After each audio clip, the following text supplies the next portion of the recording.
This episode is brought to you by Keys to Success, bringing classical music opportunities to Newark and its surrounding suburban communities. Keys to Success invites you to join our practice-a-thon. Unleash your inner musician and help us reach new heights.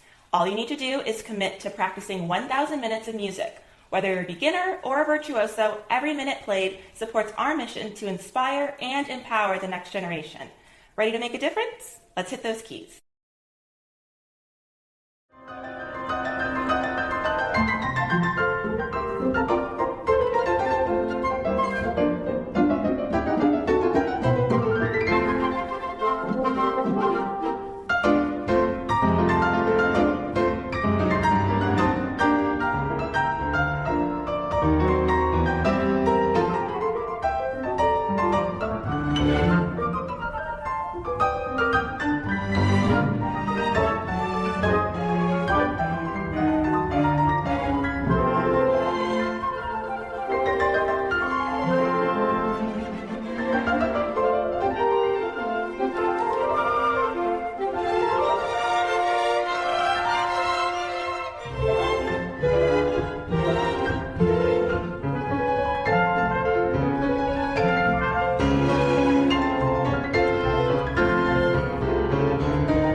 Welcome back to the Piano Pod, everyone. It's the first episode of our new season, Season 5. I hope you all had a fantastic summer. I've really missed connecting with you. Before diving in, I encourage you to check out our introductory episode for this season, which came out last week. There you'll discover what's in store, exciting guests, inspiring topics, and our special focus on authenticity and joy throughout Season 5, including why we chose these themes. You can find a link to the intro episode in the description. I am thrilled to kick off this season by introducing our first guest, who truly embodies the essence of authenticity and joy, Dr. Sara Davis Buechner. Dr. Buechner is celebrated for her musical command, cosmopolitan artistry, and visionary independence, making her one of the most original concert pianists of our time.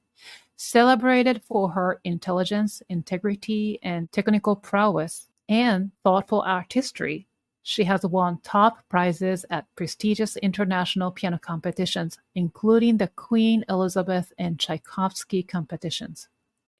Dr. Buechner has performed as a soloist and chamber musician across North America, Latin America, Europe, and Asia with renowned orchestras like the New York Philharmonic and in iconic venues such as Carnegie Hall and the Kennedy Center. Her versatile repertoire includes collaborations with film and dance, and she has premiered works by contemporary composers like John Corigliano and Yukiko Nishimura. A dedicated educator, Dr. Buechner joined Temple University's Boyer College of Music and Dance in 2016 after teaching at institutions like the Manhattan School of Music. As a proud transgender woman, she also advocates for LGBTQ+ visibility and inclusion, contributing her voice to media outlets and events worldwide. So, dear friends, today we explore Dr. Sara Davis Buechner's incredible journey as a trailblazing concert pianist and educator, focusing on her visionary artistry, mastery in piano technique, and her advocacy for both lesser-known composers and the LGBTQ+ community. Please stay with me until the end of the episode, as our conversation will lead to a more philosophical discussion later. So let's begin the Piano Pod's first episode of this new season with our guest, Dr. Sara Davis Buechner. Please enjoy the show.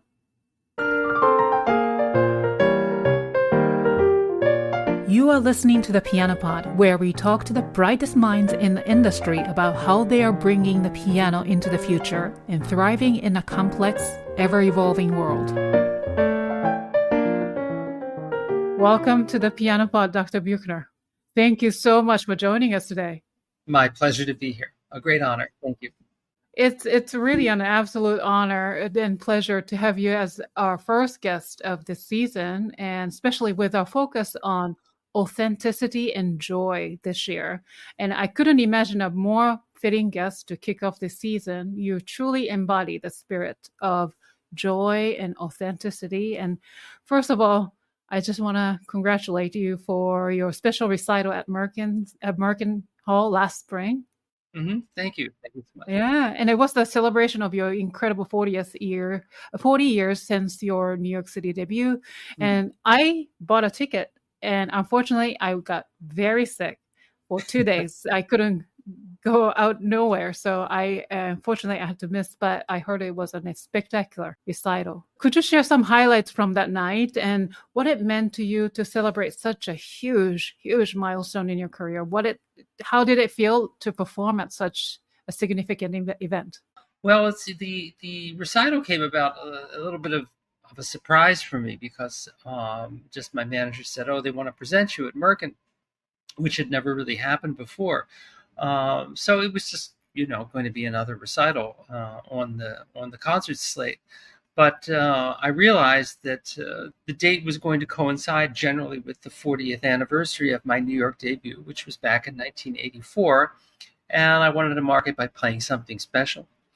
As it happens, I had been studying a lot of piano music by a Hungarian composer named Péter Wolf, a set of pieces that he calls the Wolf-tempered Clavier, rather cleverly. It's a jazz-inspired, very, very fun, somewhat demanding, but fun pieces for piano. And this music had come to me through Péter's cousin, Veronica Wolf, who was my very first piano teacher when I was 4 and 5 years old. It's a wonderful connection. She had sent me a few copies of some of the pieces that he had written during the COVID time, saying, "I think you might be interested in playing some of these." And I was so touched. I remember getting into tears when I played that Adagio in E major, which I recorded on YouTube shortly after getting that music. So around that time, I got in touch with Péter by Zoom, and I played most of those pieces for him on Zoom calls during the time of COVID. It was sort of my project to undertake while I was at home mostly. I mean, I was teaching, but the concerts were dried up. So I used that time to study a lot of that music. And then here was this special recital. So I made that the second half of the program was the American premiere of 14 of these pieces from the Wolf-tempered Clavier. And Péter came from Budapest, and we had a sort of a grand celebration of that. Really? To the concert? That's amazing.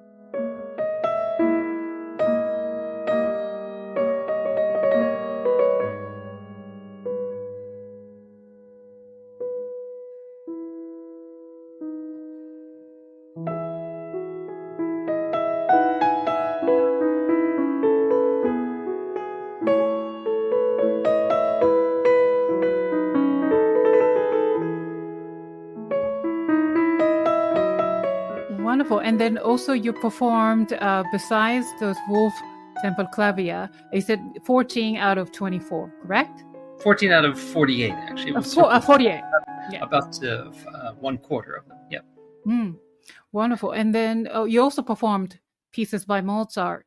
Mm-hmm. And then also another Hungarian composer, Miklós Rózsa? Is that how you pronounce it? Yes, that's right.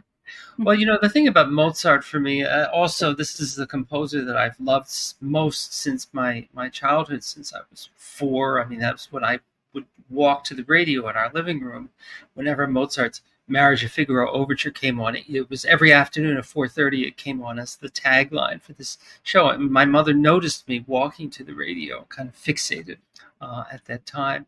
I've always loved Mozart's music, and it always feels comforting or foundational to start my recitals with Mozart's music. So that sort of felt like a given.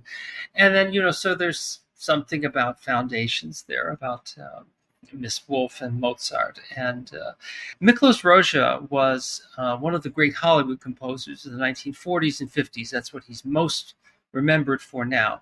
His scores to Ben-Hur, Double Indemnity, Spellbound, quite a few of these film noir classics that he scored.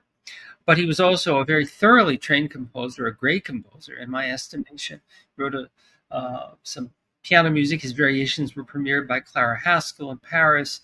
A lot of string music, a lot of orchestral scores, and this daunting piano sonata, which in my estimation is one of the greatest of the 20th century. It's a formidable kind of piece of work, quite virtuosic and difficult to play. I always loved movie music. I watched movies a lot when I was a teenager, in my early 20s, etc. And you'd see that name come up on the screen for a lot of great movies, music by Miklós. So I did a lot of reading and research, and found a lot of the concert music. Also, fortunately, I played that sonata as a student, and I had a cassette recording of it. And someone gave me Miklós home address in Hollywood. So I mailed it out there. And I got a phone call from his daughter who said how much he had loved it and he liked it. And a couple of years later, I went to Los Angeles and I played in the Hollywood Bowl. It was a Pops concert. And I played Miklós' so-called Spellbound Concerto, which is a sort of a Pops 15-minute piano concerto made of themes from that motion picture. And as I was rehearsing with the orchestra, I suddenly heard the musicians sort of talking, this kind of whiz. And behind me, to my astonishment, was Miklós' daughter, Juliet, was pushing him in his wheelchair up the path, put him right next to the piano. He had several strokes, and it was hard to communicate with him, but he wanted very much to hear me play. And they brought him to that dress rehearsal. It was, I think, one of his last public outings. So I had a chance to meet him and talk to him a bit about his music, which was, a superb honor, of course. Wow, that's amazing. And what was it like to be in the venue, and what was the reaction from the audience by listening to all these contemporary composers?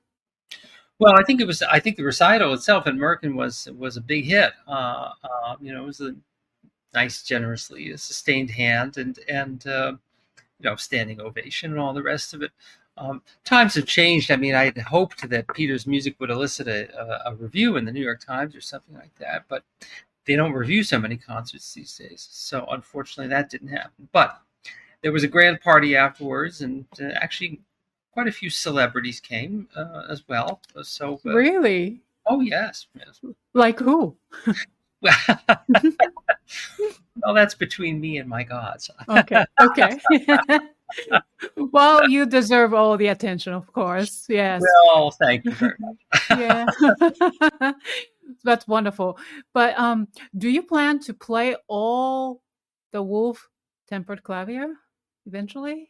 I think it's possible. I mean, it depends on the venue. I tend to think that a concert of any one particular composer has to be particularly perfectly done, because it's a lot to digest. I've gotten bored at concerts of all Bach. I mean, I love Bach's music. At a certain point, if that's all you're listening to for a program, it can get a little tedious. But it depends what it is. I think like the last three Schubert sonatas are a divine evening of music if they're played to perfection. I think anytime you play all Mozart, it's fantastic, of course. Lots of pianists have essayed all the Beethoven piano sonatas, but you have to be prepared to do it to about sheer perfection to really bring it off. So Péter's complete Wolf-tempered Clavier would probably be run to about 2.5 to 3 hours, and that would be a devoted audience indeed. And I might get a little tired doing it too. Reflecting on 40 years, like since your New York City debut, how do you feel your artistry and choices in music have evolved over the years, over the decades? And are there elements from your early performances that you continue to embrace, or have your taste and technique transformed significantly?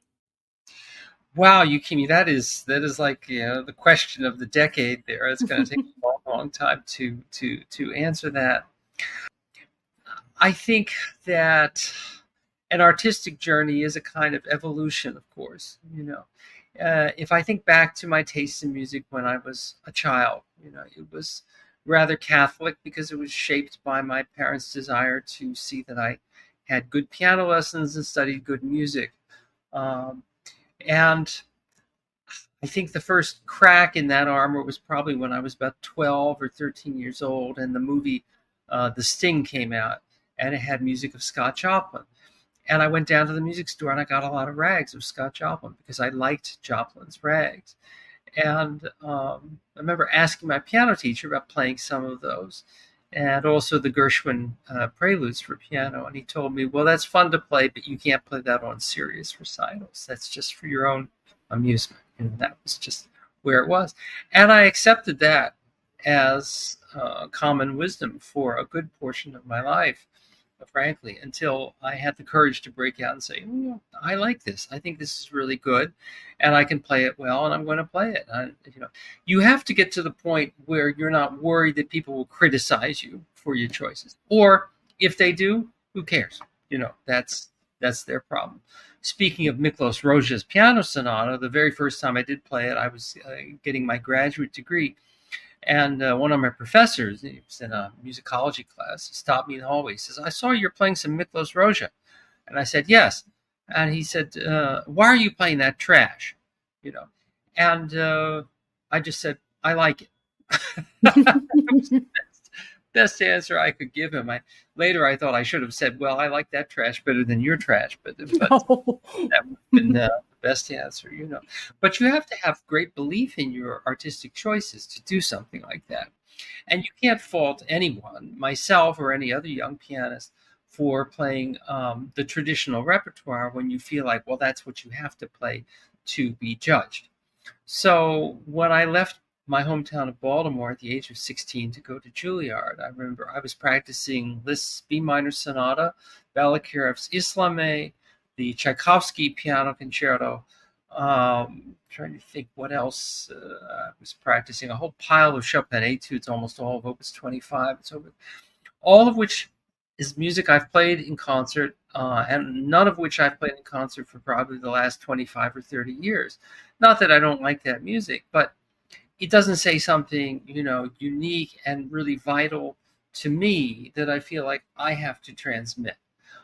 If I go to Carnegie Hall and I hear Christian Zimmerman play the Liszt Sonata in B minor, I am sure he's going to give that an incredibly committed and personal interpretation because he's playing it because he feels something very powerful about it. And I think it's possible I would play that piece again in the future, but it has to be at a time when I feel like, oh, there's something in that piece that I have yet to really, say in public.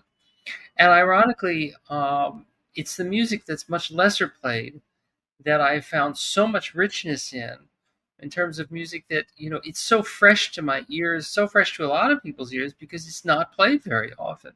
And there's just much more to discover in great music that hasn't been, frankly, overplayed, like the Beethoven sonatas, the Prokofiev sonatas. I'm not saying those pieces shouldn't be overplayed. That's great, great music, of course. But when I start to make my own list of music that you almost never encounter in the concert hall, you can quickly make a list of very, very fine composers, starting with Antonin Dvorak and then Gabriel Pierney and Joaquin Turina, Gabriel Fauré. Even works of César Franck are almost never played in recitals. Make a very, very long list of stuff. Even if you want to take on Bach, think how much Bach wrote and think really how much of his keyboard literature is played. A very small portion of it. I mean, there's like tons of things that Bach wrote that you just never experienced in the concert hall. Say, for example, the art of fugue. How often do you hear someone take on some project like that? So in terms of going back to your original question, my artistic journey, my evolution and so forth, I feel like I would describe it as a kind of an ongoing circle that just seems to expand and expand and expand. I feel sometimes a little scared that I can't control that circle a little bit better. I'd like to feel like there's a proscribed journey that one is taking, like you're going from here, you're going to this spot, and then at the end, when your life is finished and you're in your deathbed and God appears and says, you've done the right things, then you pick the music that you exit with perfectly, But it's more like just this unending maze where, you open this door and then that door leads to this and this and this and this, and there's endless other things. The world of music is just enormous. I knew it was big when I first went to New York to study, but I had no idea just how big it really could become. And of course, it's not just investigating the past. Music is created every single day. So in addition to expanding in terms of what you don't know from the past, what you don't know about today, and what you don't know is going to be composed tomorrow, uh, there's just endless possibilities. So not only looking into all those possibilities, but then also deciding which possibilities are really of interest to you and which are not. And I think after my birthday this year, I'm tempted not to say the number, but what the heck, I'll go for it. I'll soon be turning 65. There's something in me that's saying it's time to say it's all right if you don't want to play that anymore. I can live the rest of my life without playing that piece.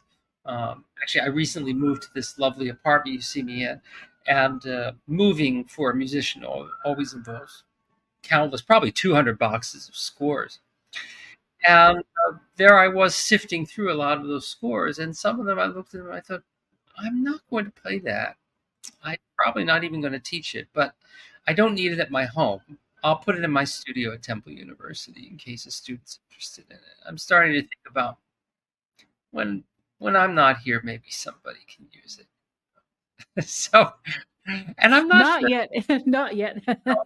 You're very young. No, I don't want to get too morbid about any of that, but there's something a little bit comforting in a way like that. I recall the first time I walked into the Juilliard Library, and I saw as a student, as I said, I just turned 16 or 17, and I see these aisles and aisles and aisles of scores and so much music. I had no knowledge of what it was. I was terrified. My God, I'm going to learn all this. How am I going to do this? How am I going to do this?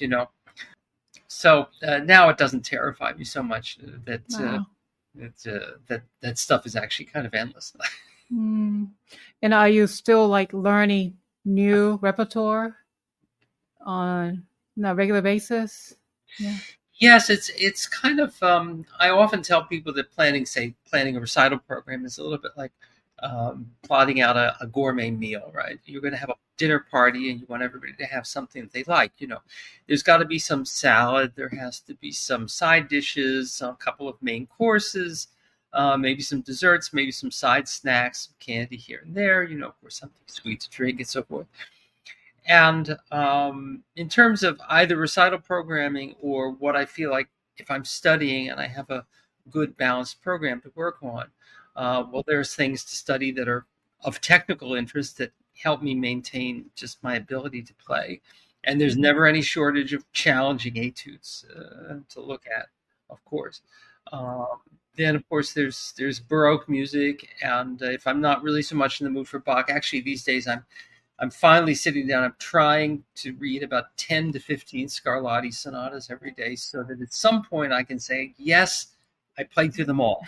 It's really important. I think of him as one of the very, very great composer I dearly love. And I don't want to climb into the casket without knowing, yeah, I did it. I don't want to feel like, oh, there was volume 10 and 11 I didn't get to. That'll be sort of disappointing. Yeah. What's, of course, intriguing about Scarlatti is that in his writing, he seems to have thought of every possible technical device used by composers from much later centuries. Think about double notes and octaves and crossed hands and different articulations and registrations and speeds. I mean, the variety is simply astonishing, Then there's classical sonatas, and these days I always find myself catching up on the ones that I don't know quite as well. These days probably be Schubert, and the romantic repertoire has been pretty much covered. I'm much more of a Chopin and Brahms person now than I used to be. Liszt has had his run in my life. Okay.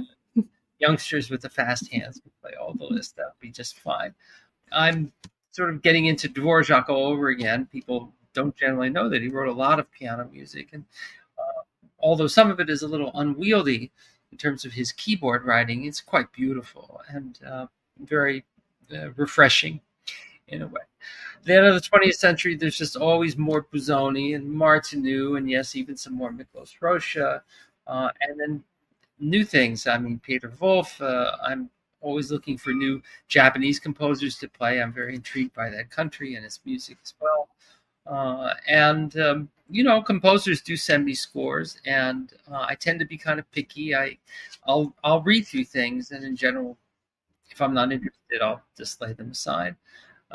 But I do make it a kind of a commitment that I don't just play old music, that I do actively try to premiere things, not just by a famous composer, but by generally a lesser known composer who I happen to have met, someone who needs a champion.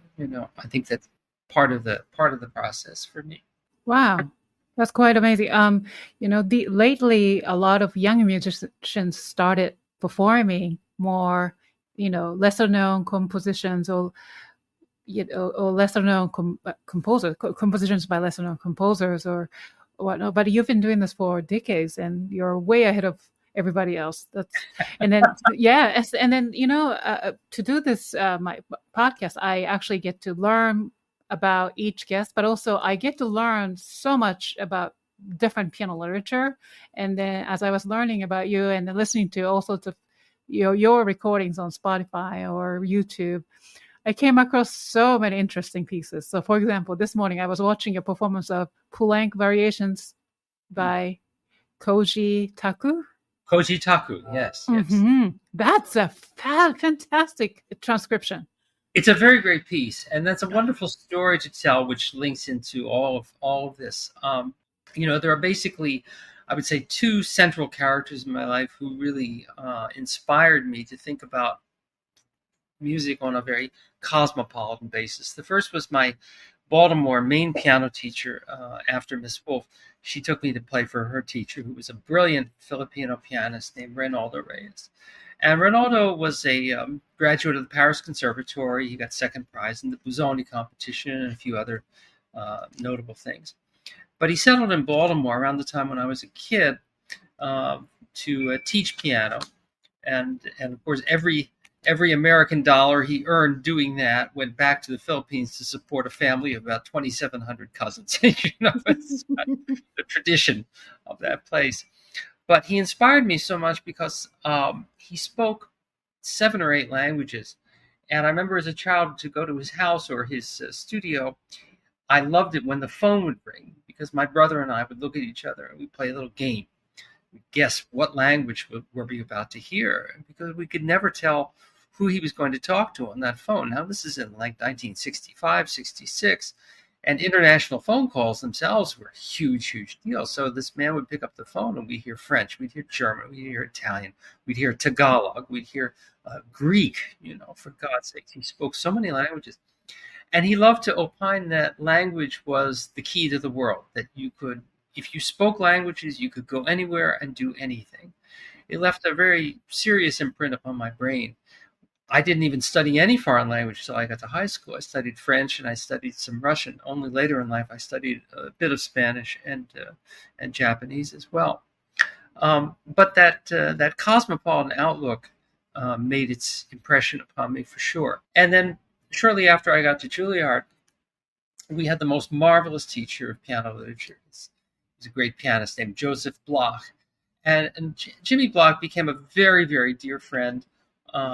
He was a very witty man. He was also a very well-traveled man. He didn't have the gift of language per se, but he was someone who reveled in the exotic.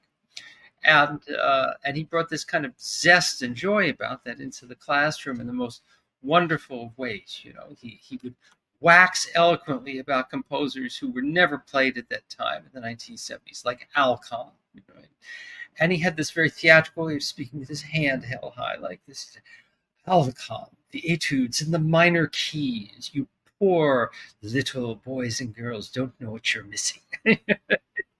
Say this kind of stuff,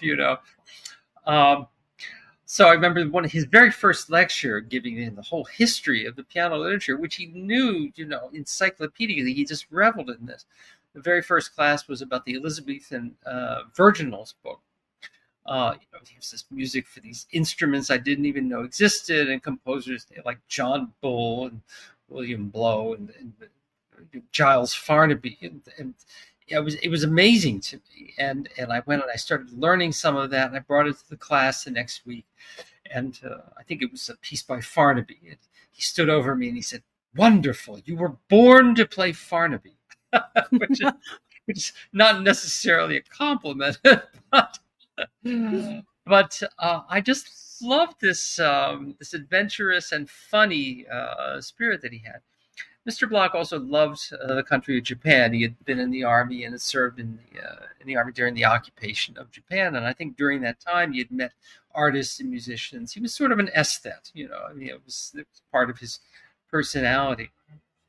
And I became interested in Japanese culture, and we sort of bonded over that, and also other things. We both liked silent movie music and things like this. But it was Joseph Bloch who really particularly inspired me in terms of he would make the students come up to sight read scores in the class. And I quickly learned how poor most musicians are at sight reading. It was sort of a bad skill. As it so happens, my very first teacher at Juilliard was not a bad teacher, but certainly not a good one. He was mostly a non-teacher. He slept through a lot of my lessons, had a nice nap. And I was rather distraught about it at the time. And I remember thinking, well, what am I going to do about this? And, it was not a time when people ever dreamed, think about change your piano teacher. But in that state of mind, I went into the Juilliard library one day and I thought, I'm in New York City. This is Juilliard, and I'm looking at this wall of things that I don't know.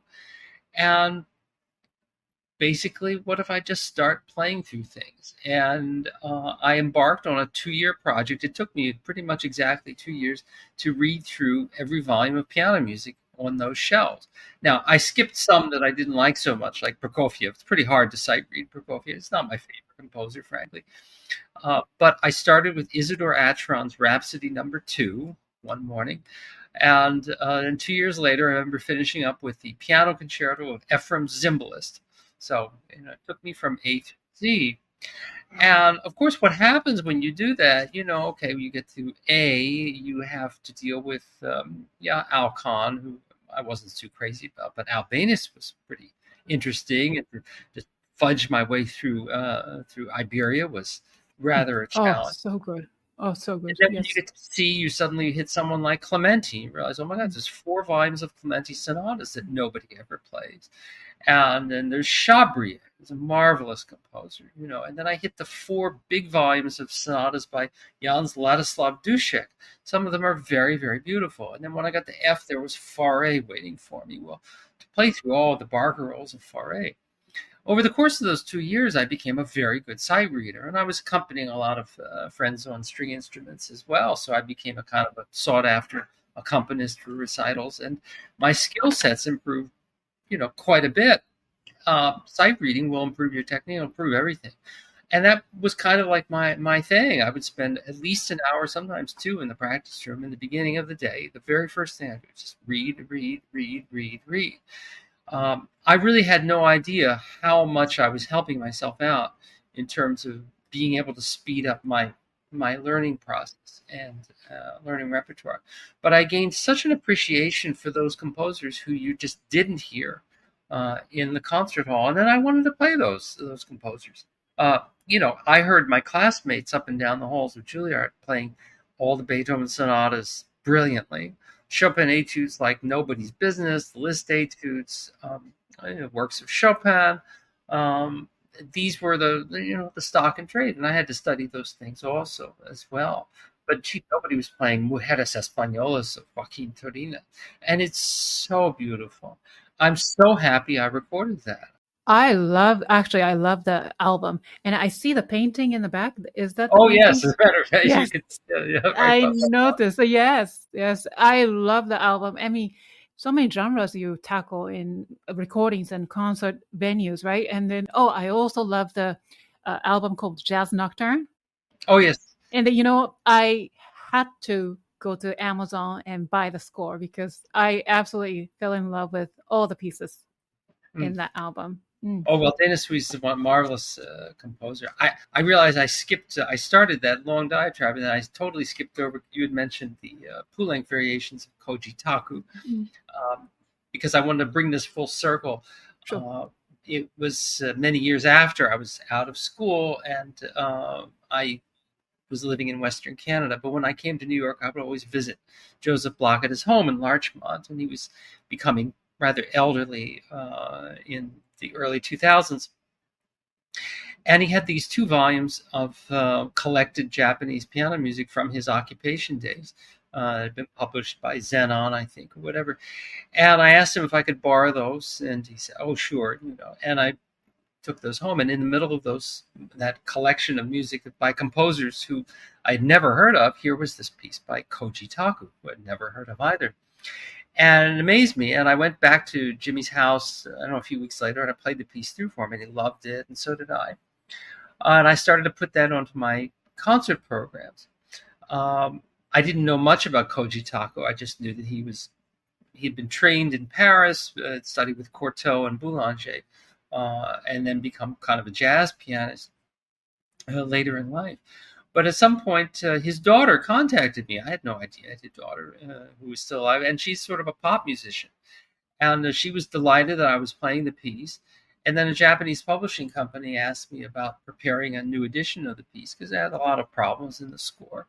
And I did that. I prepared a rather thorough edition of that piece. And then another edition has come out since that time, and the editor of that edition pays homage to me and thanks me for doing such a wonderful job with the thing. I'm very, very proud of that. In a way, I plucked something of total obscurity that no Japanese musician remembered at all and brought it back to life. I can go into my grave knowing I did something good in my life. It's a good feeling. I think it's a great set of variations, and I played it a bunch of places, and I'm so proud that it's back in print because of me. Oh, that's beautiful.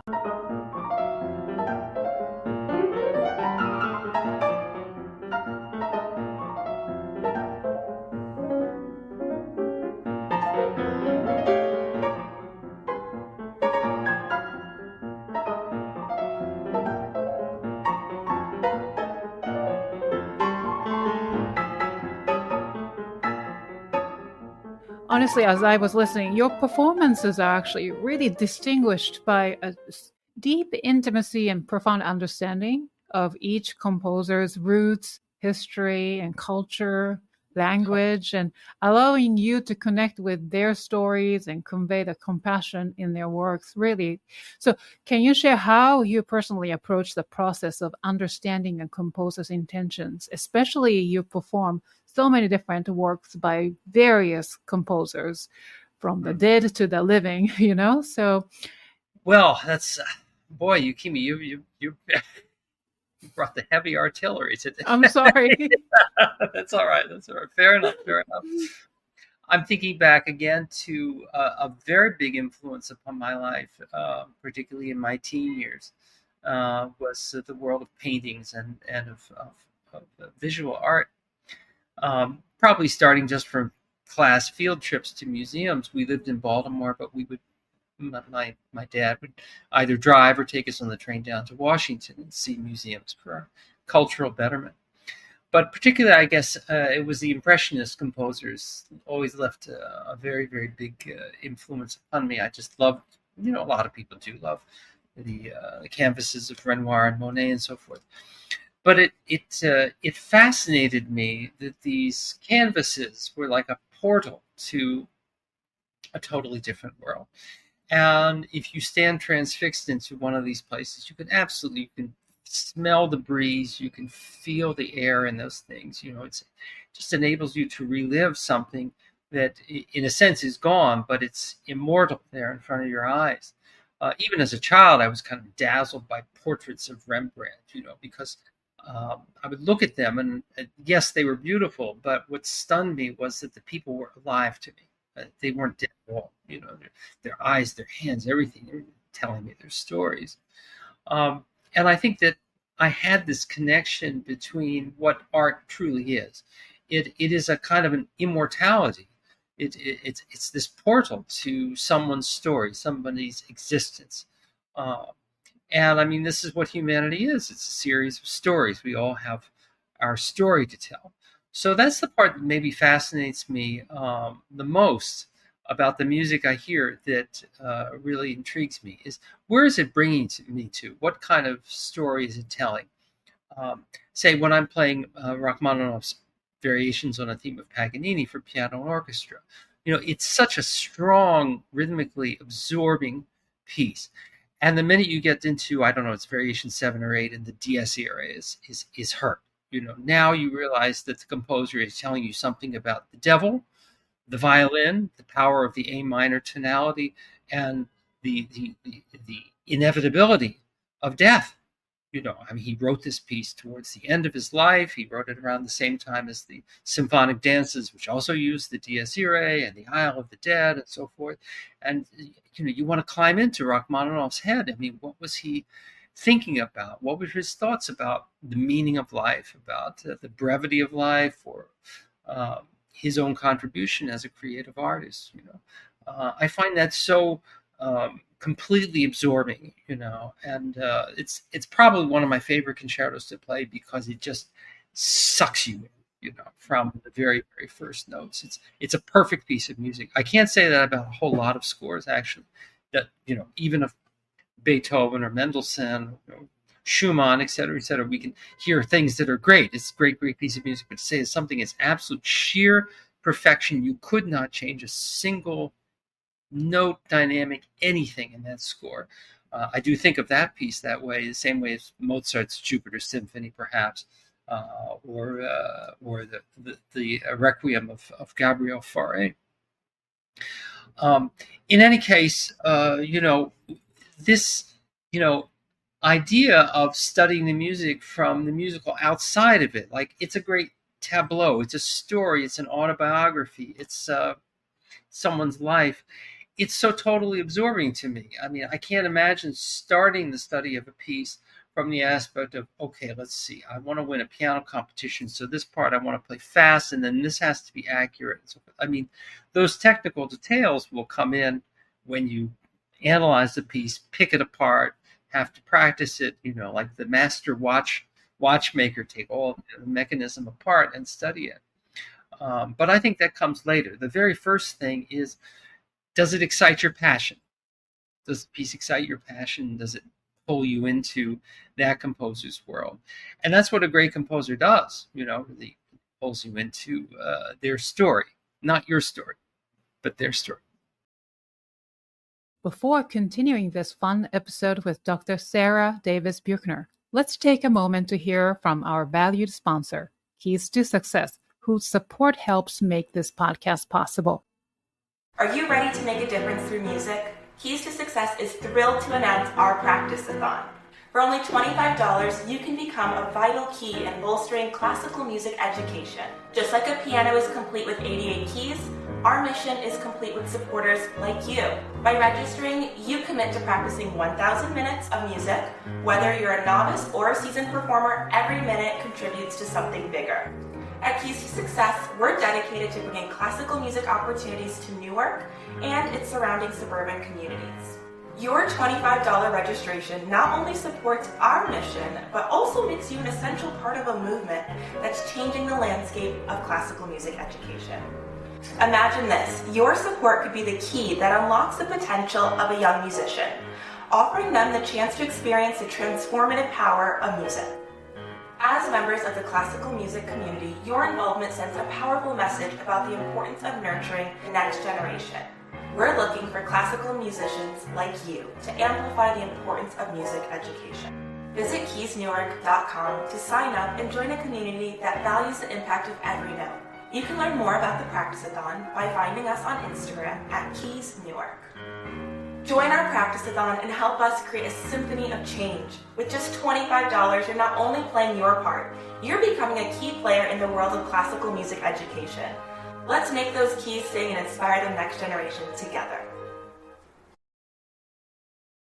you mentioned a little bit about technique. So how do you balance the need for technical precision with the expressive demands of the piece? Do you find that one often informs the other? I think ultimately they do, although, like I just said about the watchmaker, there's this aspect of study. If you start from the top of Mount Olympus, imagining, well, let's pick a piece. Let's say I think I'm going to restudy the Mendelssohn Rondo Capriccioso, because I played it when I was 12, and I think I can do it a little bit better now.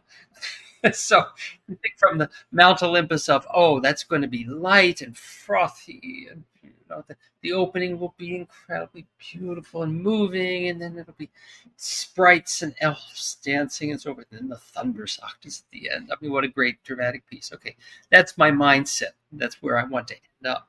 Well, to get there means lots of slow practice. The opening has to be perfectly calibrated and voiced with taste and style, and then a lot of question about tempos. Is it going to be a very slow, somewhat slow? How are you going to approach that? Then what about the speed of the scherzo? As a kid, I used to just womp it out, play it as fast as I could. Well, that's not going to happen now. Doesn't make a lot of sense. And then the octaves, are they, you don't want those just to be show off bangy octaves. Like when I was 12, that's what I did. Bang, bang, bang, bang. Well, it's a storm. It has to have some evocative picture and so forth. So now you have to break it down into, okay, technically, what are the things I have to be in complete control of so that I don't have to think about the technique? My favorite definition of piano technique is by pianist Beryl Rubinstein. Not many people realize there's so many Rubinsteins. Anton and Art. Yeah. Beryl Rubinstein was, I think he was the head of the Cleveland Institute. But he wrote a couple of short books on piano technique. And I love his definition where he says that technique for a pianist is like money in the bank. The more of it you have, the easier your life will be. However, to show it off for its own sake is very bad taste. Perfectly said. It is, of course, the means to the end. And if you have a prodigious technique that you can rely on, then you can set about to controlling the sounds and the speed and the tempo and the message of what it is that you're doing. I was really surprised when my teacher, Mr. Reyes, passed away. I think shortly after that, my dad dug up out of the basement all of my old assignment books that I had since studying with him starting around age 7 or so until I went to Juilliard. And he mailed them to me, he sent them to me. And I was looking through them. And my remembrance of Rinaldo Reyes when I was a child was that he danced around the room. He explained the difference between words like vivace and living and animato, and talked about French sculpture and paint the colors in French paintings and what is the real meaning of Impressionism and how do you half pedal and quarter pedal, blah, blah. These things, because these are the intellectual things that so absorb me about his brilliant conversation. I was not ready to open those assignment books and see week after week after week after week of specific assignments, this scale, this scale, this scale, this scale, contrary, parallel, staccato, legato at the third, at the sixth, the octave, the Czerny, the Kulak, the Pishna, all the Bach inventions, Bach symphonias, just piles of that stuff. I do remember kind of hating the Bach 3-part inventions, and him getting mad at me once, and he said, you have to practice. Didn't like to practice those things. But he had schooled me in these kind of fundamentals, as well as having a weekly solfege class, also for all his students. We used to, the college students and the kids, the whole range, the whole panoply, we do in front of each other. But it sort of reinforced to me that you really can't be a virtuoso unless you attend to your equipment. It's like you can't be a race car driver if you don't open up the hood and see if all the parts are working inside. So at some point, let's see, we're leading into a discussion perhaps of my own approach to teaching the technique of the piano. which kind of opened up for me shortly after I moved to Canada in 2003 when I started to teach at the University of British Columbia. It was a colleague of mine who mentioned to me, he said, "Did you ever see those technique books with the big red covers on them?" And I thought, yeah, I remember in the old Juilliard book sale, they used to throw those things out. What was in those things?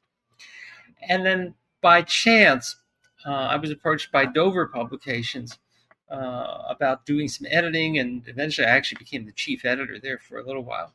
But I thought about those books, and I thought, I don't really even teach much technique to my students, and that's not very bright. Maybe I should give those books a look again. They were, of course, the 7 volumes of the Master School of Piano Playing and Virtuosity by Alberto Jonas, which are still a very, very unique and incredible resource. I found a couple of those volumes somehow and looked through them, and they're just fantastic documents because, of course, they have this very, very scientific, really intelligent approach to studying keyboard technique from many different angles, buttressed by many exercises by Jonas himself, as well as these exercises by 20 or so of the world's greatest virtuosos of the time, because they were friends of Jonas. So I brought the idea of republishing these. They hadn't been in print in decades.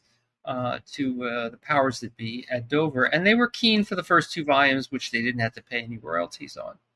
So I said, well, I've got to write something about them. You don't just put them out there like they're just, whatever. I need to know more about the person who did these and make something kind of special about this republication. So I started to research the life and work of Alberto Jonas, who was a very important pianist, a good friend of Ignaz Paderewski, and he happened to premiere Paderewski's piano concerto in New York and also in Boston.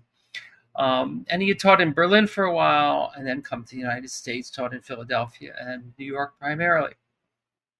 But he taught some rather prominent people, and it's I had this bingo moment, this recollection of talking about Alberto Jonas decades before with the composer Vincent Persichetti, who was a teacher at Juilliard during my time there, because Persichetti had studied this kind of mirror writing with Jonas, who proposes it in his study of scales.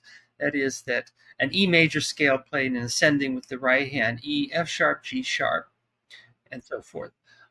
In mirror pattern, the opposite direction will be C, B flat, A flat in the left hand, and with the 2 hands doing the same patterns of white and black notes in opposite directions. And it's a very, very good way to practice things so that you develop the same facility for both hands. I guess I had seen that somewhere. I think Ernest Bacon also mentions it. And I saw Mr. Persichetti in the hallway one day, and I said something about his mirror etudes, and I said, is that something is similar to, I saw those exercises by Alberto Jonas, and he got very animated. He was a short, very wiry Italian man. And he said, oh, yes, mirror writing is a very exciting way to write for the incredible harmonies. Yes. And Jonas showed me, I just sort of forgotten about that. I said, oh, yeah, right, Alberto Jonas and all that kind of stuff. Anyway, so one of the things I wanted to write a kind of short biography of Mr. Jonas to put into the preface for these volumes. And I started to look up all the students he had taught. And some of those names are a little obscure to us now, but some rather prominent pianists of the time, primarily Ellen Ballon, who was a very famous French Quebecois pianist. But this one name came up, Rhea Sadowski. And I was going crazy trying to find her biography, and particularly her obituary, because I just couldn't find it. And then I saw there was an address in Ann Arbor, and then there was another address in Berkeley, and I thought, no. Could it? Anyway, the address in Berkeley also had a phone number, so I dialed it. And this voice answered. It was a voice out of 1935. Hello. It was the New York 1935 voice. Is it possible that I could speak with Mrs. Rhea Sadowski? This is she speaking. May I please have the honor of knowing whom I am speaking with? And I was so stunned. I said the rudest thing imaginable. I said, my name is Sara Davis Buechner. I'm a pianist, and I'm doing some research on the the life and work of your teacher, Alberto Jonas, and I'm astonished. I said, I'm very, very happy to find that you're alive. And she said, well, I'm very happy that I'm alive also. Fair enough. So I bought a ticket to San Francisco 2 days later, and I bought a mini cab, and I filmed my first thing I did with Rhea was film a 3-hour personal interview with her, because she had an incredible, absolutely incredible life story. And it's one of the shocking and disheartening things, in a way, to be a concert pianist, to realize that our work is playing the music of others and so forth, and we may have a career for a while, but after we die, you're not going to be up there like Bach and Mozart. It's how much are you really going to be remembered? She was originally born in Canada, had emigrated to the Bay Area, was a great prodigy, studied with Jonas in Los Angeles, also with both Joseph and Rosina Levine in New York, gone to Europe, was a good friend of Misha Levitsky and Egon Petri and people like this. Her husband was a Hispanic scholar, so they lived in the 1940s in South America, where she premiered a lot of really important piano music by some of the greatest composers in that continent, in Chile, Brazil, Argentina, you name it, And in 1931, she gave a New York recital where she played the American premiere of Prokofiev's Third Piano Sonata. It was an amazing life, and an amazing pianist. And at the time I met her, she was 92 years old with a mind as sharp as a tack, and she still practiced every day. And at the age of 95, to celebrate her birthday, she learned and memorized the album for the young of Tschaikowsky and played it live on Canadian radio. Oh, my goodness. Because I had made some connections there for her with the CBC up in Vancouver. She just had a mind that was just incredible. And great. I should say also, by the way, after doing that little radio broadcast, that then when the Cake and Candles came out, she said, I feel like a little bit of Bach, and walked to the piano and played the second movement of the Italian Concerto more beautifully than I ever will hear it in my entire life. It was just incredible pianism and great, great music. Anyway, so when those 2 volumes came out, when Dover republished them, they have a sort of a 1-page little testimony by Rhea, and then a couple of photos of the 2 of us hanging out in her house at the time. She's, of course, passed on since then. But she told me quite a bit about Jonas's teaching, what a master teacher that he was. And, in the pre-internet age, he wanted to put something out that would have incredible universal application. So these 7 volumes, which divide the aspects of piano technique into various important areas, also have text in 4 languages. I believe, English, Spanish, French, and Italian, so that they can be used pretty universally, around the world.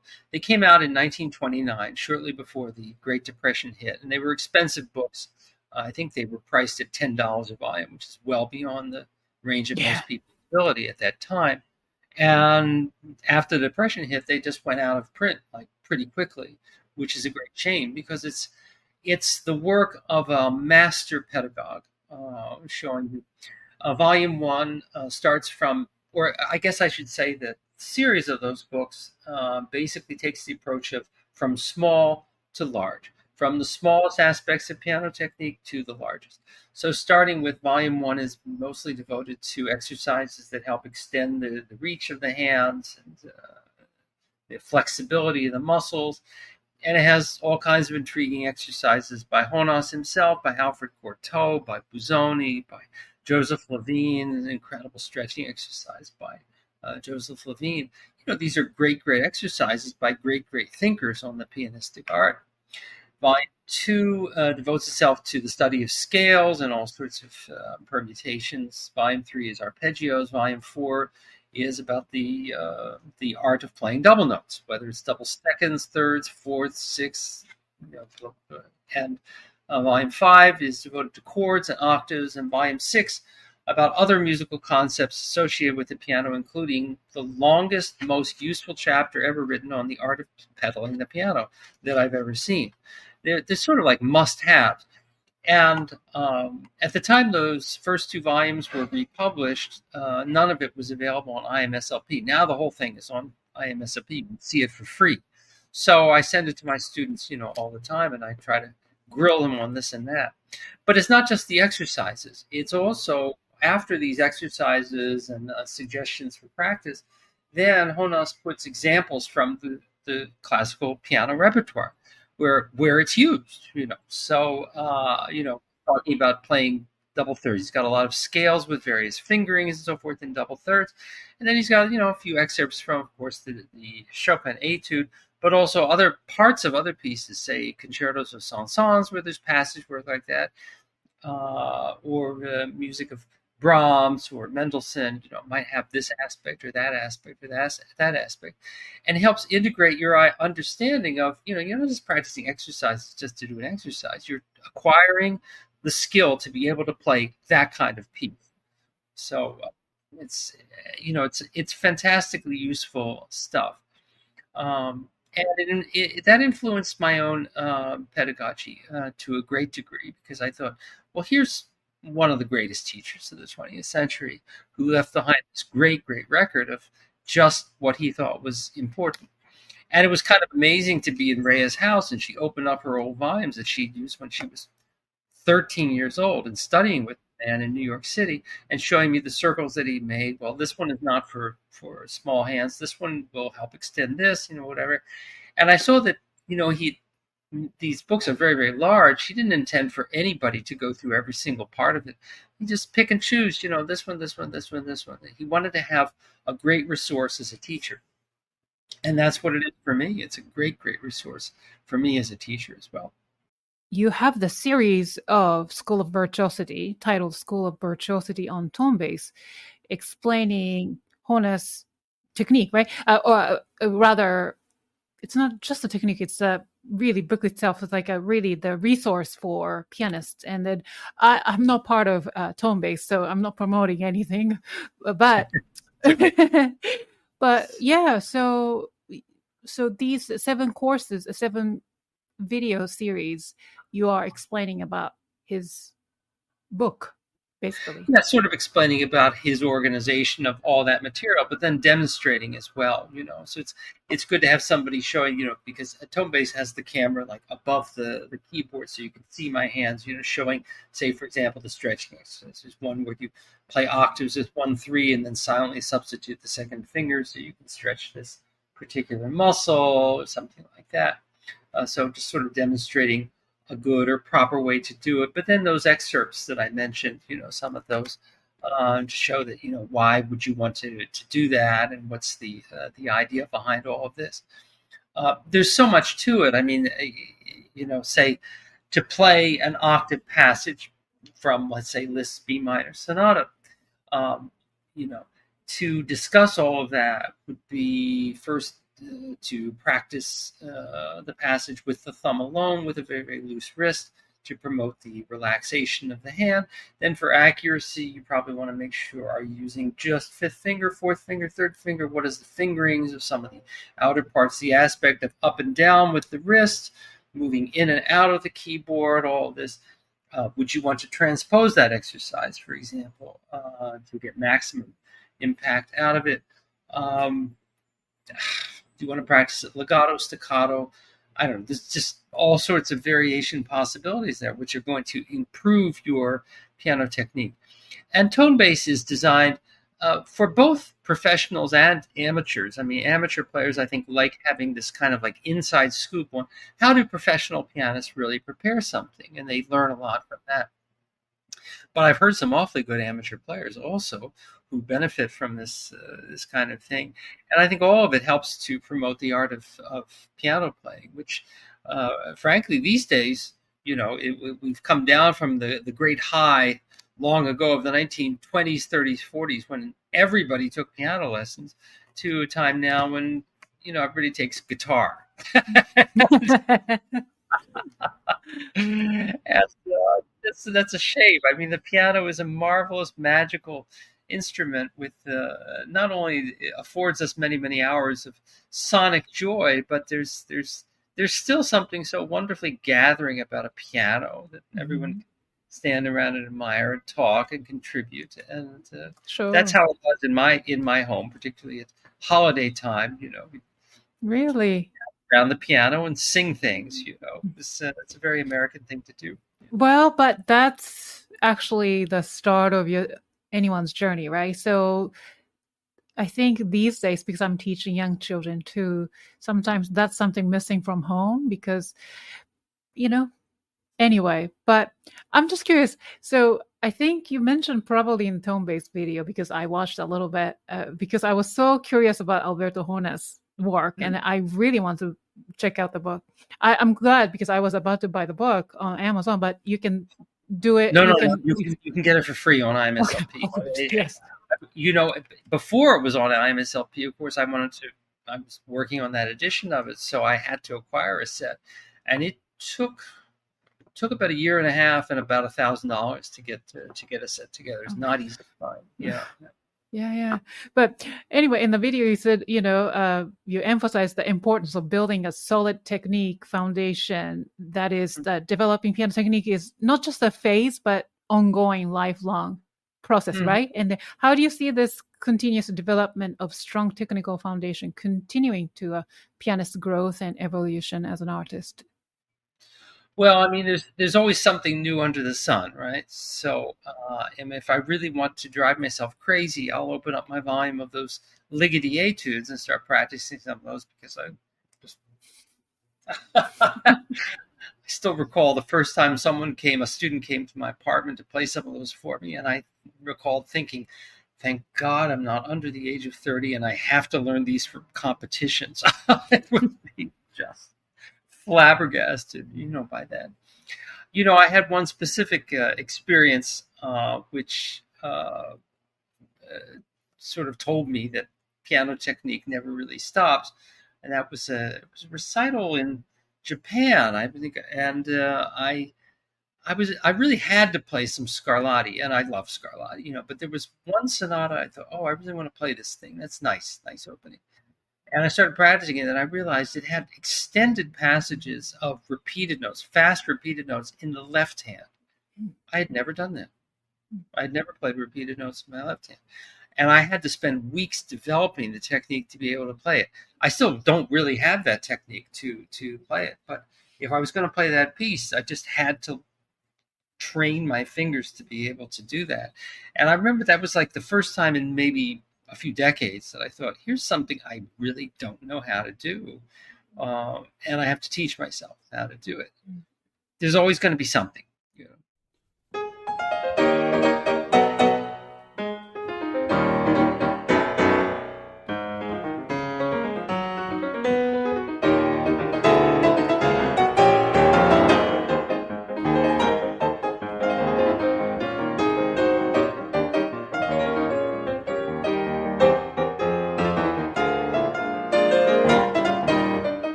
Another amazing gift you have is the improvisation.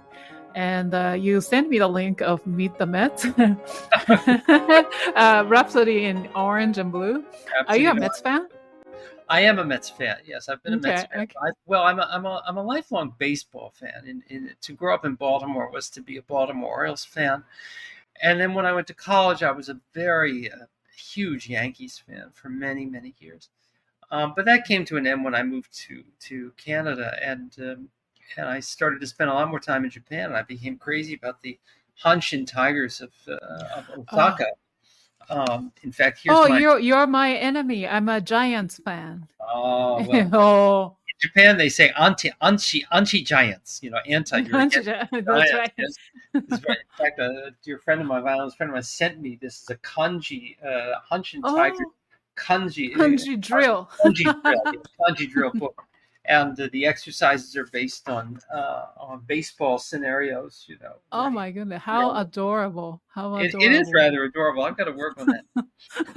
So that became the baseball thing for a long, long time. But then when I joined the faculty at Temple, was living in Philadelphia, and I have to be honest, I just don't have any affection for the Philadelphia Phillies, but I always loved New York. I'm not crazy about the Yankees having moved to a new Yankee Stadium, and anyway, I started rooting for the Mets. And at some point, a friend of mine challenged me. He says, they have that theme song. It's really catchy. You should do something with that. I said, oh, come on, But at some point, I don't know, I did it as a joke. I started to write this crazy arrangement of Meet the Mets.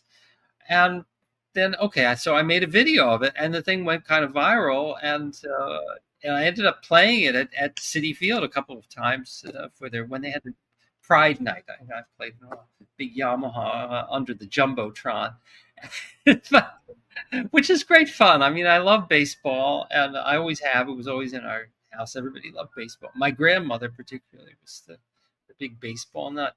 So it's kind of fun. But that's not an improvisation. I'm really not able to improvise. That's a jazz skill. But I have composed a bit. When I was getting my doctoral degree, I wrote a song cycle and a set of variations for violin and some piano pieces. And I've lost my interest in composing, unfortunately. It's hard to do. It takes up a lot of time, and you have to be really inspired. But I'm glad I wrote those pieces, and sometimes I do play my own music from time to time. And I know several very accomplished pianists who really admire that Meet the Mets thing. I think I'm going to have to. I didn't write it down. I'm going to have to notate it down at some point. Yeah, transcription or arrangements are always fun because it's somewhere between the composition and improvisation, and it's right. Of course, it's a very catchy tune. What can I say? And it's got that part where you have to. You hear the sound of the crack of the bat, so you get to hit the piano too. I know, I saw it. It's a brilliant arrangement. I enjoyed it so much, and then some of the octaves and chords, and they are really, really difficult to do. Brilliant arrangement. I love it. You have been teaching for as long as you have been a performing artist, I'm sure, and then as someone who has taught at prestigious institutions like the Manhattan School of Music, the University of British Columbia, and Temple University currently. And what have you found to be the most rewarding aspect of shaping the next generation of pianists? I think the best reward that you get from doing that kind of teaching is you acquire a kind of perspective which includes hope. Because you're touching people, and it's funny, in the fullness of time, how many years I've now taught, I certainly had students who I thought were just about to just embark on huge, major, important careers and didn't. I also had students that I really didn't really assess their talent level as very high, and they went on to do significant things in music. You're always surprised by what the end result of things is, and you sort of learn that the human soul or the creative spirit takes an awfully long time to gestate. It doesn't happen quickly by any means. And maybe I should have intuited that earlier, because I certainly, when I was finishing up at Juilliard, I was studying with Rudolf Verkushny, great teacher, a wonderful man. And at the time I got out of school and I was entering piano competitions, I played a repertoire that I had studied with him, including Czech music of Martinu and Janáček that he played a lot. And people compliment me and say, oh, you play just like Verkushny. That's a great compliment. But the problem is, I'm not Rudolf Verkushny. I'm Sara Davis Buechner. I wasn't playing even that. I was playing the music well, but I wasn't playing it like me. It takes an awfully long time to play like yourself. And at a certain point, I stopped playing that repertoire and just laid it aside. That I'm going to pick that up later when I know what I want to do with it. And I'm sure Rudy would have said that to me. Actually, he had a famous quote. He used to say that you walk in your own way, you play the piano in your own way. It's very, very true. But in any case, as a teacher, I think I always wanted zealously to give my students all of these things that Mr. Reyes and Mr. Verkushny and several others had given me in terms of nurturing. Those teachers were like parents to me. Mm-hmm. They really took me in hand, and as long as I was devoted and worked hard, they would give me as good as I gave. also. And so that was my my sense of what the teacher-student relationship is really like. I was a little surprised in my first teaching position that it turned out not necessarily to be the case. There were some students who were very close to me and we forged quick bonds, and others who were just casual and not much came of it, And in a sense, they're not family. They're we are people who, sort of ships passing in the night. But some of it is destined to be life-changing, and some of it, it's not. It's you learn to sort of give up the control in that situation, that the other party is responsible for themselves. The best thing you can do is give them the tools, and if they take the tools and there are good tools, they can do something with it. And I certainly have had plenty of students tell me years later how grateful they were to me for this lesson or that lesson. Now, having said that, I remember one summer, I think it was 1978, I was having kind of a technical crisis in my playing. I was 18 at the time, and I went for a summer class in Victoria, British Columbia, where one of the teachers was a man named William Aid, who was the head of piano at University of Toronto. But more importantly, he was a co-student with Glenn Gould of a great pedagogue named Alberto Guerrero. And Bill Aid just looks, he's still around. Bill Aid looks like a piano prof. If you have piano prof in the Webster's Dictionary, there's a picture of Bill with his bald head and his thick glasses. And it looks like a piano professor. But Bill Aid walked on stage as the piano prof, and we weren't really expecting very much from him the night he walked on stage and played Campanella faster than any human being had ever done it. I couldn't quite believe it, what I was seeing and hearing at that time. He was a great, great teacher of technique, and he helped me reshape even the way that I held my fingers so that I could move quickly and acquire great, great dexterity. He was a great, great teacher. And for those 6 weeks that I worked with him that summer, I spent many, many hours, actually, sometimes even sitting on the floor with my hands elevated to force my fingers to exaggerate and stretch, sort of get them to be more dexterous.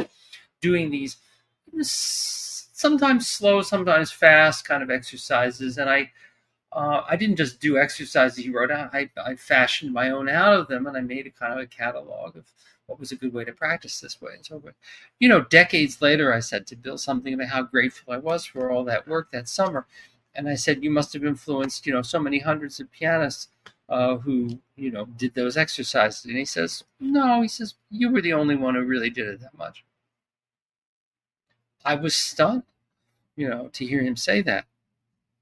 But I had that experience myself of spending time with students and showing them meticulously all kinds of ways to practice. And then a week or two later, asking them how to work out, and they say, I didn't like it too much. You have to let people go on their own journey in life and realize that some will place great value on your wisdom and advice, and others have a different way. They just either they don't see it, they don't want to see it, or they don't really quite understand the value of what it is that you're giving them, or frankly, or it doesn't work for them. So anyway, you asked me for sort of a positive statement about all the teaching, and it sounds like I'm making a negative statement, but not at all. It's more like as a young teacher, I really felt like, well, I know all this stuff, and I tell people this stuff, then I'm going to have this incredible class of brilliant pianists like Liszt or Busoni, and they're going to transform the world. Well, you learn to give up controlling other human beings, and and that's an important lesson to learn for sure. But then, how much more pride do you take in the accomplishments of students who do take what you give them and go their own way with it? And I'm thinking of three in particular, none of whom is a professional pianist. They're all composers. Oh, wow. Tremendous composers, and I play their works, in concert because they're great composers. I remember one of them. He's a Canadian composer, young fellow, and called me up one day. He says, "Dr. B, can I stop practicing Honas? And I said, well, what's going on? He said, well, I was so impressed by what you showed me. I was doing that for like 12 hours the other day. My hands really hurt now. Well, that's some dedication there. Yeah. I said to him, you're a composer. Stop practicing.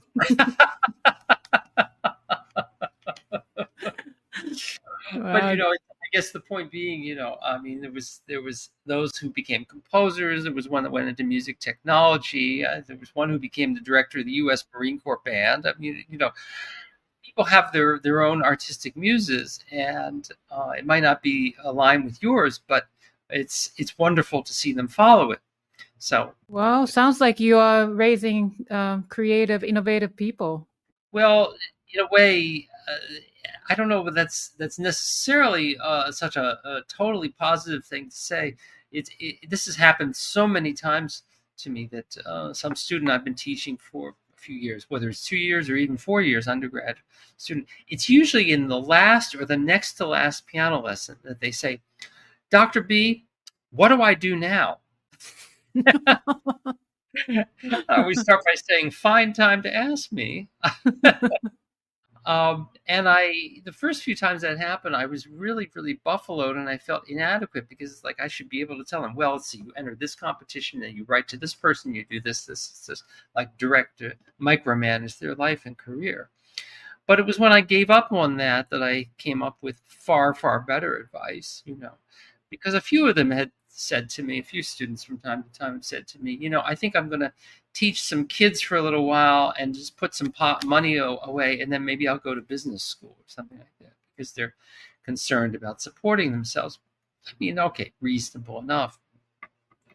But in general, when those students ask me about what do I do in the future, I say to them, please look at this world around you. Are we in need of more dentists, more accountants, more lawyers, more bankers, investment Wall Street types, delivery men, I don't know, shopkeepers, blah, blah, blah. Okay. Imagine this world if even just 10% more of human beings pursued creative arts as their work. If they were painters, dancers, comedians, skateboarders, jugglers, storytellers, fabric makers. Think about just any way in which the human spirit can create something of beauty and of intrigue. What would this world be like if instead of the coin of money, we measured things in terms of the coin of creative donation? That is, that we're giving something to the world that makes it a better and happier and more delightful place in which to live. It really wouldn't take so many people. I often say to people also, in a baseball game, typically you'll have 40 to 50,000 people cheering. If you could get 500 of those people to start going to classical concerts once in a while, the music business would be in incredible shape. Anyway, that's my way to try to tell them that you might have a hard life pursuing, a life as a musician, of course, but you're giving something so important and so valuable and so self-perpetuating that it means so much more than if you just say, okay, that was fun, but now I'll get serious. The world is not a better place when everybody gets too serious. Yes. At least that's how I feel. Wow, you're a wonderful mentor and wonderful teacher.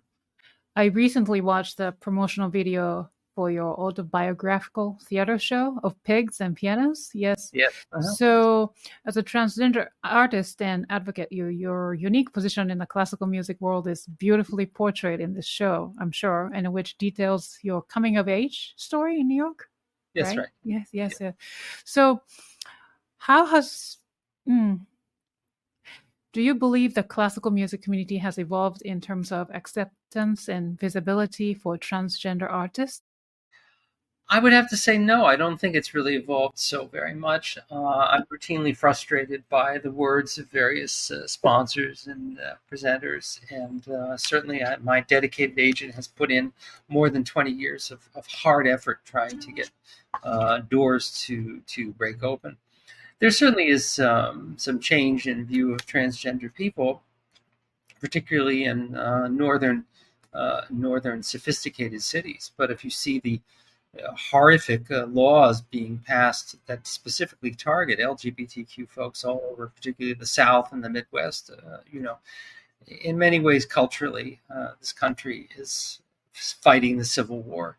It seems to be dedicated to fighting the Civil War forever, and that's just rather maddening. That extends into the music business for sure, because presenters are afraid of something that donors see as either off-putting or as they'll use it as an insult, DEI. Now, right now, that's like, oh, that's something bad about DEI. I was heartened to see Michelle Obama refer to that in her speech last week and say that, about affirmative action, as if there hasn't been affirmative action for people in power for the last 2 to 3 decades. Right. That's been around. Now, having said all of that, I'm well aware of my position in classical music, and that to date, there's really nobody else doing what I do as a transgender artist. So things will probably get better when there are a few more, and I think there are more pretty much on the horizon at the moment, because you just can't keep burying people forever. I know that I stand for something. I know that when I walk onto a concert stage, that itself makes a statement. And I was aware of that when I transitioned as well. I didn't realize how direly it would just stop my career cold when I was 37 years old, that everything would just sort of come to a halt, and I would have to go to Canada just to get a teaching job. But I'm proud that I survived it, and I'm aware that I have a kind of a social responsibility, not to be silent about it, but to be very out about it, to be very proud about it, to be as tasteful as I can about it, but also to challenge people. And in the last year, particularly, when these sort of bathroom bills are going around, I have made speeches from the stage. Usually after playing a concerto, I'll say something about to the audience that if they value the worth of the music that they've just heard, to please value the worth of the musicians making it, which include people like me. And, I appreciate your applause.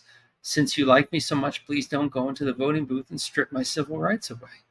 It usually gets a big hand when I say that. Of course, what people will say publicly and do publicly is often very different from what they'll say privately. And one sad prediction I had at the time of the George Floyd riots and sort of the birth of Black Lives Matter, when I saw the arts sort of responding to, okay, well, we have to have more Black representation in the arts, I sort of predicted, I bet for 2 or 3 seasons they'll have lots of Black artists, and then it'll go right back to the same old thing. And I sort of feel like I'm seeing that happening. There were these Florence Price things, bam, bam, bam, bam, lots of Florence Price. This is, the true diversity that could be presented in the concert hall is far larger than what these concert presenters can conceive of. And I realize that I've been doing DEI myself for decades, just because I love the diversity of art. Classical music, if it's just Bach, Mozart, and Beethoven, you're gonna be mighty tired of that after a while. Mm-hmm. Yeah. So, the fly in that ointment is always economics. It's what they think is going to sell. What's going to sell a ticket? What's going to sell out a house? And ironically, what I've learned myself over so many years of playing concerts is that you could walk on stage and play an entire program of really hard to listen atonal stuff. But if you present it in a charming and enlightened and interesting and passionate way, and talk about the music and what it means and how come you love it so much, and listen for this and this and this, and make it a kind of an adventure, everybody will love it. I remember this wonderful quote in an obituary. I have a bad habit. I like to read the obituaries first thing in the morning. Just first of all, to see if anybody I don't like is gone. So that's a good day.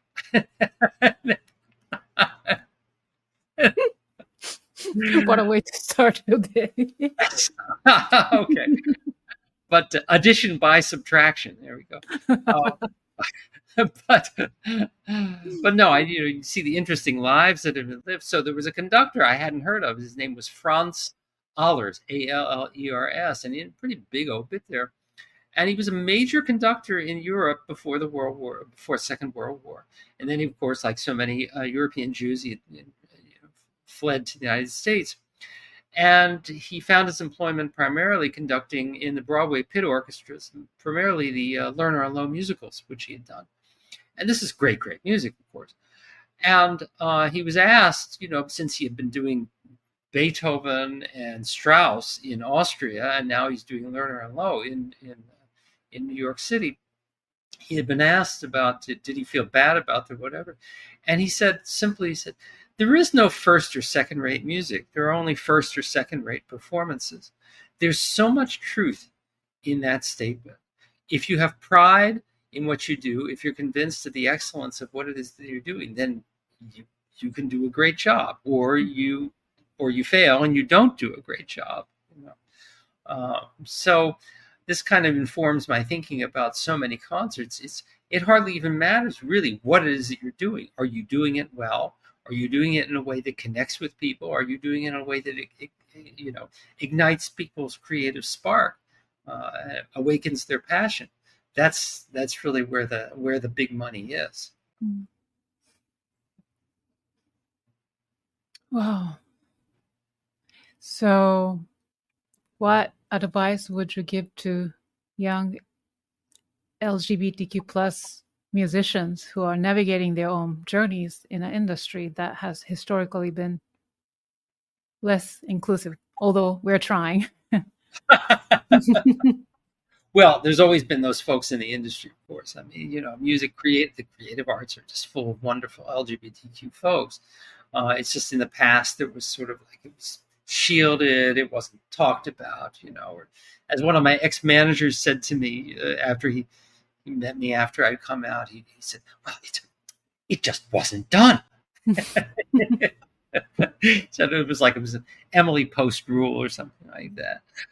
I think, there are good and bad aspects to the technological age, of course, as we all know, with cell phones and so forth. But I think young people are just much more connected than ever before, and their knowledge of the world and acceptance of things that are very different than their understanding is huge. I mean, I can walk into a classroom pretty much anywhere. Nobody's going to give me a second look or a second thought or anything about who I am or the fact that I'm trans. Or it just doesn't mean anything to these young people, which is, I think, it's a very, very wonderful thing.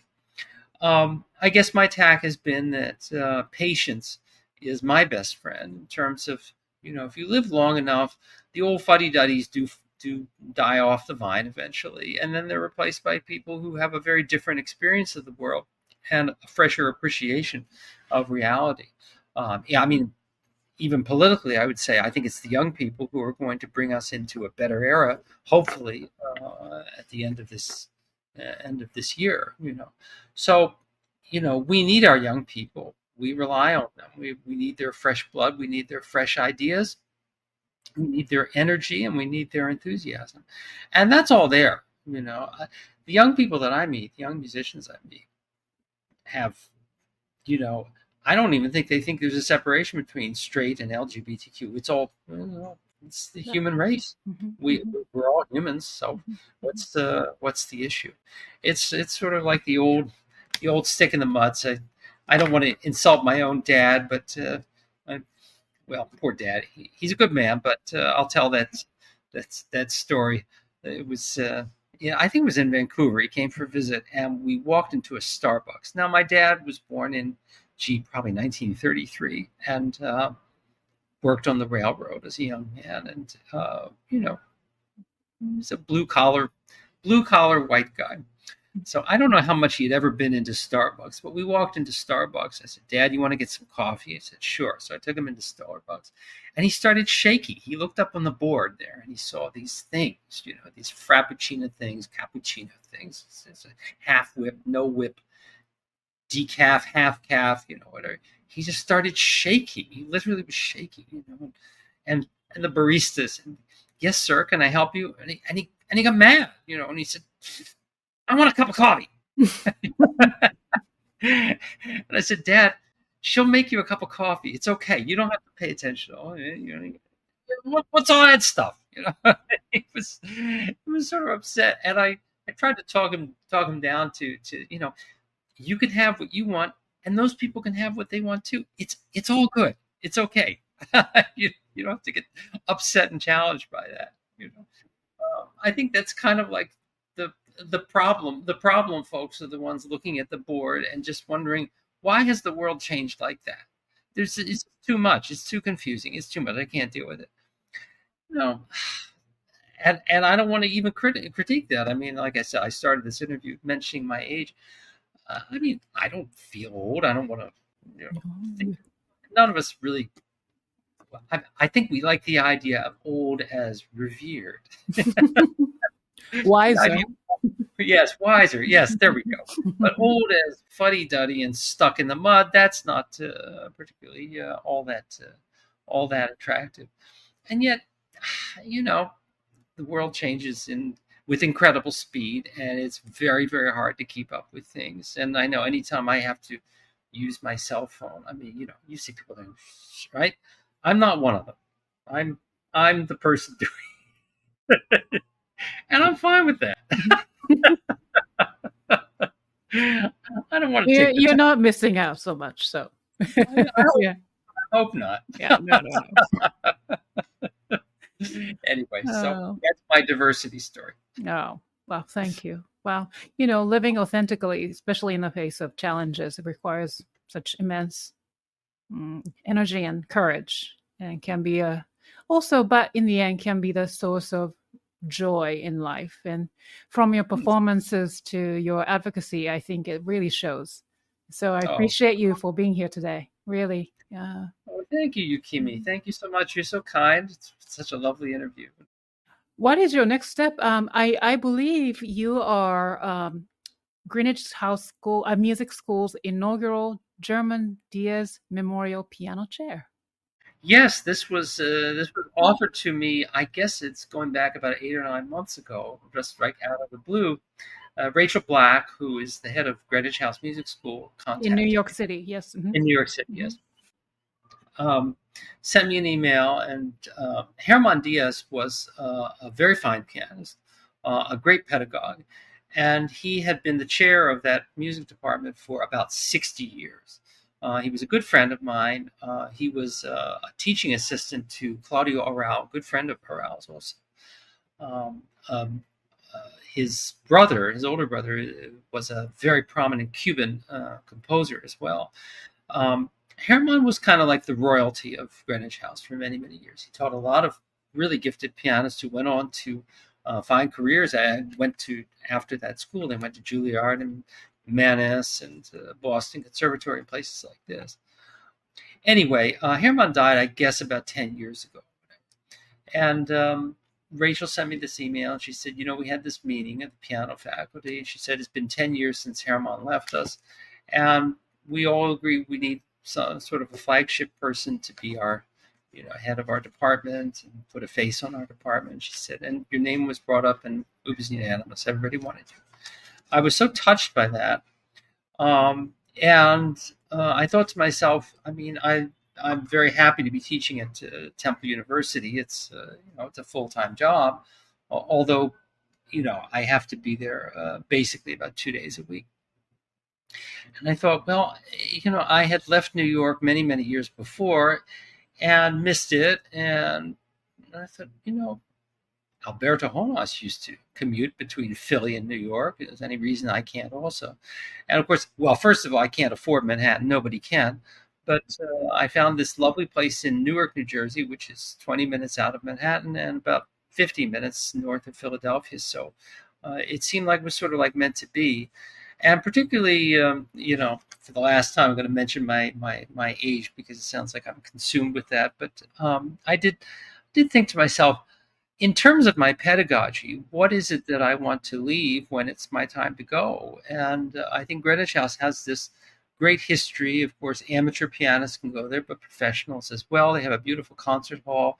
It's a lot of advantages. The piano department is probably one of the finest in New York City. I mean, some fantastic pianists teaching there. It's a great environment.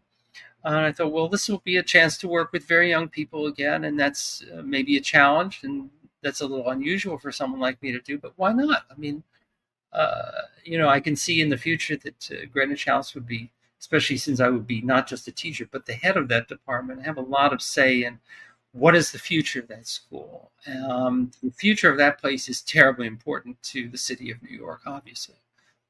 It's kind of a flagship neighborhood music school. So it will affect an awful lot of people and their relationship with great music if I'm helping to direct how things go. I'm a little scared to do it. I've never really headed anything. I'm not particularly a good organizer or a well-proportioned person in terms of paperwork. But okay, look, let me try it. Let me try this. This is kind of important.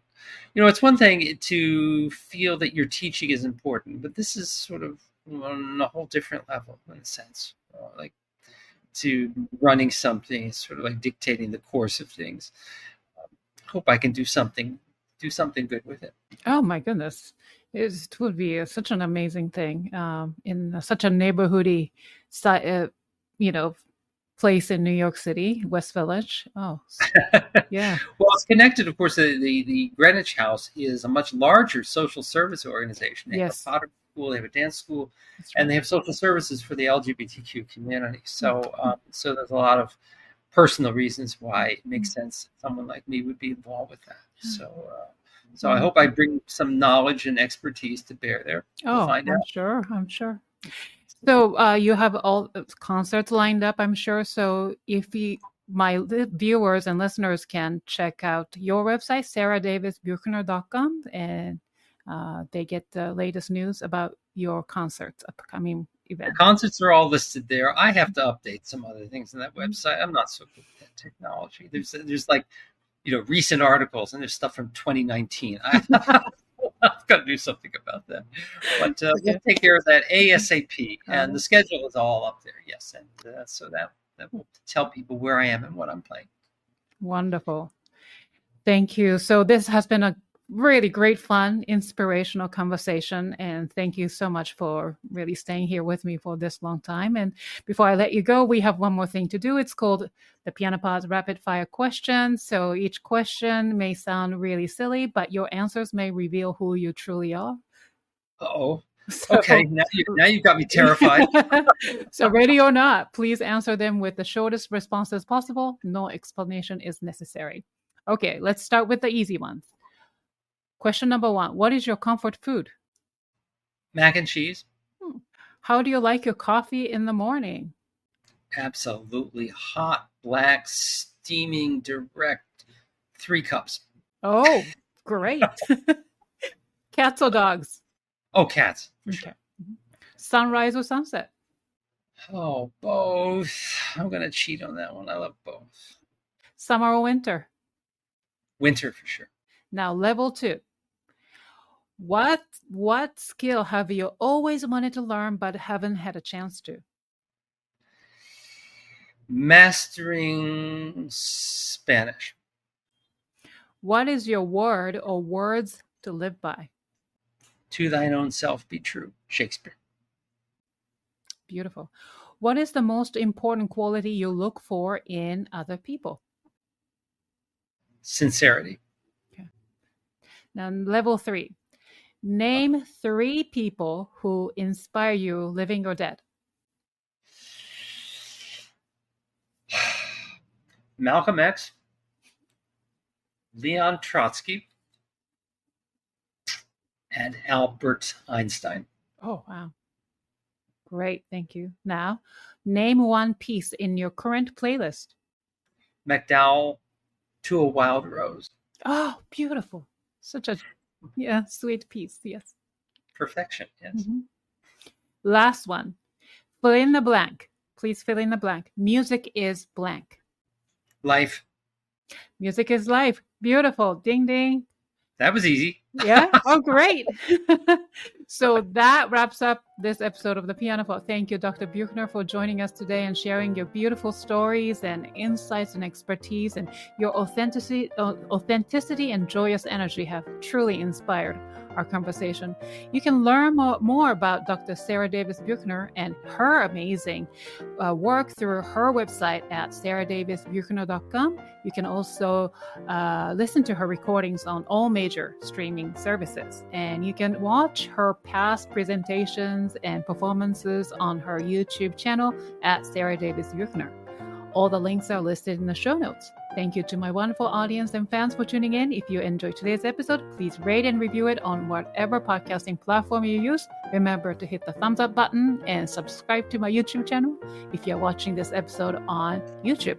Follow TPP on social media to get the latest piano news. I will see you for the next episode of Piano Pod. Thank you, and thank you, Dr. Buechner. Appreciate it. Thank you, Yukimi. Thank you so much. Thank you so much.